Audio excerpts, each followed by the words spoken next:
1939 সালের 19 এপ্রিল ইরানের উত্তর পূর্বাঞ্চলের শহর মাশহাদের এক ধর্মীয় পরিবারে জন্ম নিয়েছিলেন আয়াতুল্লাহ আলী খামেনি। 8 ভাই বোনের মধ্যে তিনি ছিলেন দ্বিতীয়। বাবা সৈয়দ জাওয়াদ খামেনি ছিলেন শিয়া পণ্ডিত। মা খাদিজে মির্দামাদি ছিলেন ধার্মিক ও কোমল স্বভাবের নারী। সংসারে ছিল অভাব, কিন্তু ধর্মীয় শিক্ষা ও মূল্যবোধের ঘাটতি ছিল না। শৈশবে স্থানীয় মক্তবে পড়তে গিয়ে ভয় আর অপমান দুটোই ছিল তার নিত্যসঙ্গী।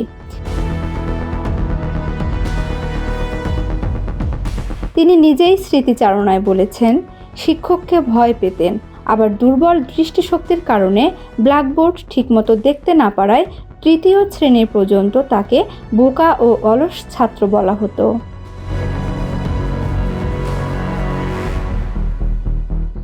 সহপাঠীদের কটাক্ষ, পুরনো পোশাক, কখনো ক্ষুধার্ত অবস্থায় ঘুম, এসব ছিল তার নিত্য বাস্তবতা। কিন্তু মোড় ঘুরল একদিন। চোখের সমস্যা ধরা পড়ার পর চশমা ব্যবহার শুরু করেন। তারপর যেন অন্য এক খামেনির আবির্ভাব। পড়াশোনায় দ্রুত এগিয়ে যান, হয়ে ওঠেন মেধাবীদের একজন। সেই ছেলেটি পরবর্তীতে ধর্মীয় শিক্ষার জন্য যান শিয়া মুসলিমদের পবিত্র নগরী কোমে। কৈশোরেই সাহিত্যের প্রতি তার গভীর অনুরাগ জন্মেছিল। তিনি দাবি করেছিলেন, পবিত্র নগরী কোমে যাওয়ার আগেই 1000-এর বেশি উপন্যাস পড়েছেন তিনি।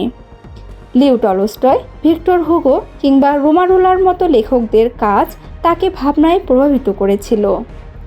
তিনি আমিন ছদ্মনামে কবিতাও লিখতেন, অর্থাৎ কঠোর ধর্মীয় শিক্ষার পাশাপাশি মনন গঠনে সাহিত্য বড় ভূমিকা রাখে।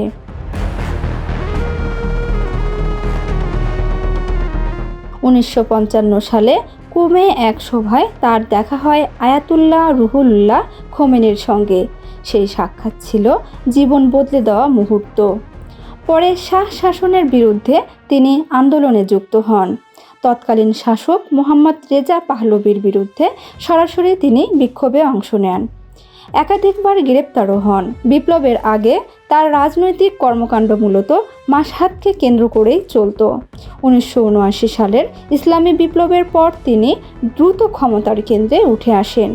বিপ্লবী পরিষদের দায়িত্ব পান, উপ-প্রতিরক্ষা মন্ত্রী হন এবং ইসলামিক রেভলিউশনারি গার্ড কোর সংগঠনে ভূমিকা রাখেন। 1981 সালে তেহরানের এক মসজিদে বোমা হামলায় গুরুতর আহত হন। ডান হাত পক্ষাগ্রস্ত হয়ে পড়ে, কিন্তু সেখানেও থেমে থাকেননি। একই বছর প্রেসিডেন্ট মোহাম্মদ আলী রাজাই নিহত হলে খামেনি প্রেসিডেন্ট নির্বাচিত হন। টানা 8 বছর দায়িত্ব পালন করেন। এরপর 1989 সালে খোমেনির মৃত্যুর পর বিশেষজ্ঞ পরিষদ তাকে ইরানের সর্বোচ্চ নেতা নির্বাচিত করেন।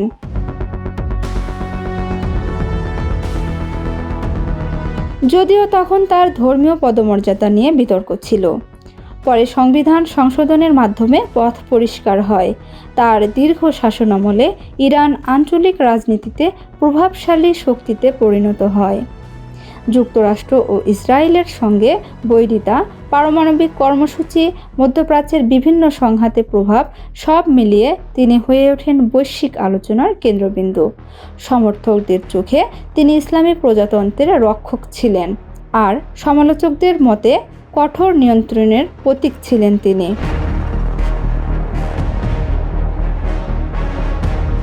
মাশহাদের যে ছেলেটিকে একসময় বোকা ছাত্র বলা হতো, সেই তিনি 3 দশকের বেশি সময় ধরে ইরানের সর্বোচ্চ ক্ষমতায় ছিলেন। দারিদ্র্য, শারীরিক দুর্বলতা, রাজনৈতিক ঝুঁকি কিছুই তাকে থামাতে পারেনি।